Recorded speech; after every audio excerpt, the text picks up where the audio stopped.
Welcome back to the deep dive. Today we're diving into a fragrance that, well, it doesn't just walk into a room, it owns the room. Thierry Mugler's Alien Eau de Parfum. Oh, yeah. This one's iconic for a reason.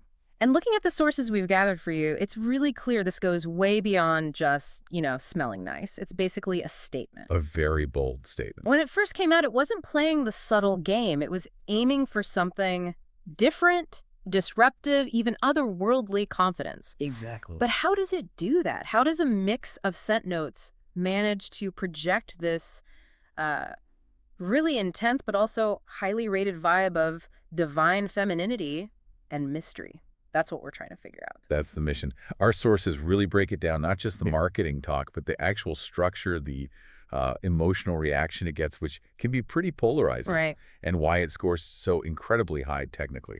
We want to pull out the key reasons why Alien is just so memorable, a real standard for bold perfume making. Okay, let's unpack this, starting with the whole concept. Yeah, because the identity is set way before you smell anything. It's described right off the bat as bold, radiant, and otherworldly, made for a woman who, frankly, doesn't need help getting noticed. Someone who illuminates every room she enters. It's ambitious. It really is. And the look of it hammers that home instantly. A bottle. That amethyst-inspired bottle, it's gorgeous. But it's not just purple for fun. Amethyst has all these historical links to like spirituality, mysticism. Protection, right. Exactly. So right away you get this feeling of something mystical, celestial, almost sacred even. It's like saying, this isn't just perfume, it's an object, a powerful object.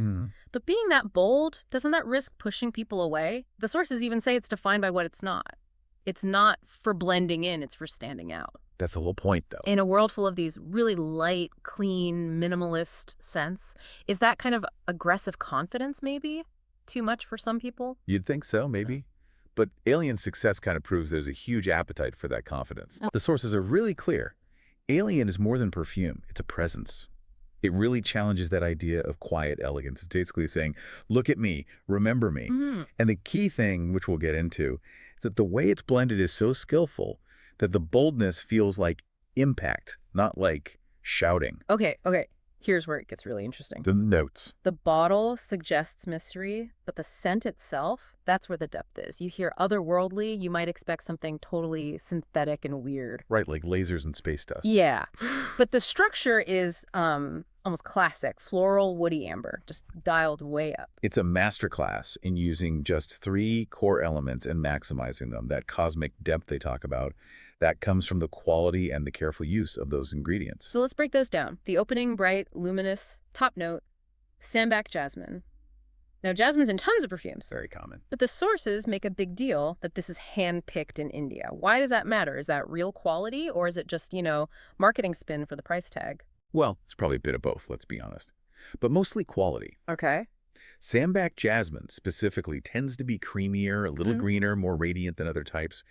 And emphasizing hand-picked, especially for a brand like Mugler, signals top-tier quality. Oh. You need that really high-quality jasmine, absolute, because it gives you that initial blast of light that sort of cuts through the heaviness that comes later. It lets the scent really shine and project for ages. Gotcha. But that bright floral bit, it doesn't hang around forever, does it? It shifts pretty quickly into something deeper. Exactly. That brightness kind of melts almost right away into the cashmere and wood at the heart. Cashmere? What even is cashmere? It's fascinating. It's synthetic, actually. But it's designed to smell like this really enveloping, warm, slightly spicy, woody musk. Oh, okay. It gives it that richness, that depth that feels almost like fabric, like cashmere, hence the name. Makes sense. And then it all lands on that base note people remember, that white amber, described as creamy and sensual. That's the finish. So that whole journey, light opening with jasmine, then this rich, warm middle with cashmeran, and finally settling into that soft, cozy amber base.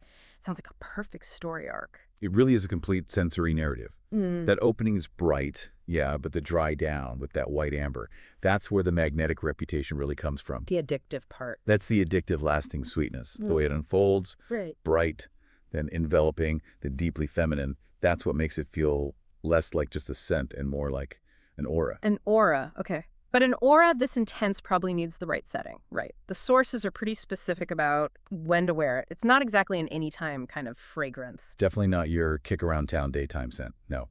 It's firmly labeled a cool weather and evening masterpiece. Cool weather, why? Specifically fall and winter. This is actually really important. Tell me more. Why so climate specific? It's because of that deep cashmeran and the amber. Those notes are rich, warm, intense. If you wore that on a hot, humid day, phew, it would just explode. Become way too much, probably quite cloying. Cross the line from statement into overbearing. Okay, yeah, I can imagine that. But in crisp, cool air, fall, winter, those warm, woody, amber notes just bloom. They create this gorgeous, radiant warmth that feels amazing against the cold. So the cold air actually makes it better, more elegant. Exactly. It balances it. Which fits with the suggested occasions. Evenings, fancy dinners, romantic nights out, formal events. Basically, whenever you want to feel polished and leave a mark. Precisely. It's for what the sources call power moments. Power moments. I like that. Yeah. You are alien when you consciously want to feel magnetic, confident, and unforgettable. It's less meeting the partner's parents for brunch. Huh, definitely not. And much more. Closing that huge deal or walking into a gala, it's like a tool, nonverbal communication. If we connect this to the bigger picture, or rather the technical side. The performance metrics. Yeah, the performance. Does it actually deliver on that power moment promise? Because if you're buying a scent for impact, it better last. Oh, it delivers big time. That's why the overall rating is a massive 9.3 out of 10. Wow. Check out the numbers. Longevity, 8 to 12 hours with radiant projection the whole time. Yeah. That is seriously impressive technically. 8 to 12 hours, that's practically unheard of these days, especially in designer scents where things get reformulated and, let's face it, often weaker. It's true. Getting a full workday or a long night out of one application is rare. That performance is a huge part of why it's still so iconic. Absolutely. And what about the trail it leaves, the sillage? Right, the sillage. Which, for you listening, just means the scent cloud around you, the trail you leave behind. The sources define it as bold leaves a lasting impression. Bold. We're talking a scent bubble that gets you noticed when you arrive and kind of hangs in the air after you leave. Okay, practical question though. When they say bold sillage, does that mean it's going to choke out everyone in an elevator? Or a crowded restaurant? Does it cross that line? That's the clever part. It's designed to push right up to that line, but the quality of the ingredients, that clean, bright jasmine, the smooth white amber, stops it from feeling harsh or, cheap and synthetic.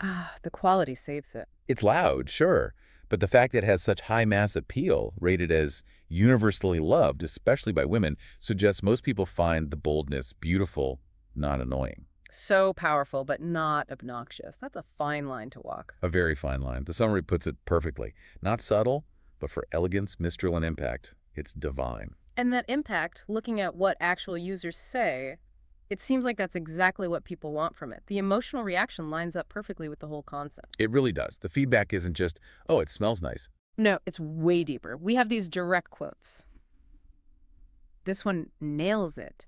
It smells like confidence and elegance wrapped in mystery. That's basically the mission statement of the perfume right there from someone wearing it. Exactly. Or this one, I feel powerful and magnetic when I wear it. That ties straight back to those power moments we talked about. People are using it almost like psychological armor. Yeah, and maybe the best proof of its uniqueness and projection is how often people get asked about it. This quote, "It's addictive. People always ask what I'm wearing." That's the sign of something truly distinct, isn't it? If strangers are stopping you, it's definitely standing out. It really closes the loop, doesn't it? The marketing promises this scent for women who want their scent to speak before they do. And users confirm that's exactly how they feel and what happens when they wear it. It's a deliberate choice to project presence, confidence, mystery just through your fragrance. So what does this all mean? What's the final word on Mugler's Alien? It seems to be defined by pulling off this tricky balance, right? Leading with that bright light, that jasmine, but having this deep, otherworldly mystery underneath. Definitely. Bold, radiant, unforgettable. Yeah. It earns that stellar 9.3 rating because the technicals, the 12-hour life, the huge sillage actually match the huge ambition behind the concept. It's like a masterclass in turning abstract ideas like celestial or power into something you can actually smell. And that works. Success comes from everything lining up. Hmm. The idea, the notes, the crazy performance, and how people feel wearing it. Yeah. It all points to one thing: impact. And if a perfume can give you that potent feeling of confidence and elegance wrapped in mystery, wow, it makes you think, doesn't it? About the power of choosing a presence, not just a perfume. This deep dive really shows Alien is an active decision, a decision to be noticed, to set the tone, to communicate power without saying anything at all. It proves scent can be just as powerful as words, sometimes more so. So we'll leave you with this final thought, pulled straight from the sources. It's advice for anyone wanting to make an impact, whether you wear Alien or just rely on your own inner confidence. Know the message you're sending, because sometimes you just need to spray it on in the talking. Let the presence speak for itself. Think about how your nonverbal cues communicate your power.